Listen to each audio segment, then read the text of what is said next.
نحاول أي شيء نسويها إن شاء الله بإذن الله. أنتوا نتصلوا علي طيب؟ في كمان جنازة منها؟ Suap yang baba size atlıyorum. Tamam. Sen Gülab tamam mı? Kaçıncı sınıfa gidiyorsun sen İbrahim? 4.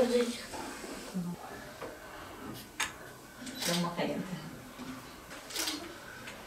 أسألك إذا هذا أسألك إذا ما في أنا بقول إذا شيء تكذب Kardeşlerimizin yaşadığı bu mağduriyeti gidermek adına protezlerini uzun vadeli olarak üstlendik.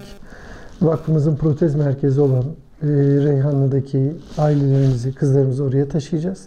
Düzenli olarak büyüme süreçlerinde protezlerini yenileyerek en azından hayatlarını bundan sonraki süreçte idame ettirebilmeleri için devamlı bir desteklemeyi alıyoruz.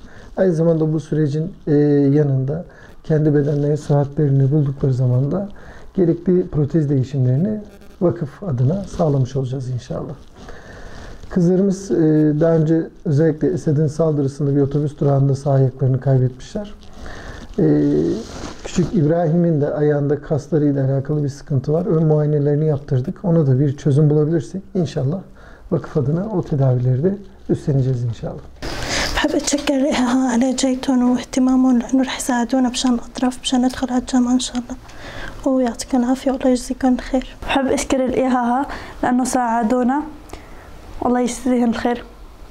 يفهمونا بيحسنوا يعرفوا إيش نحن عم نعيش عم يساعدونا.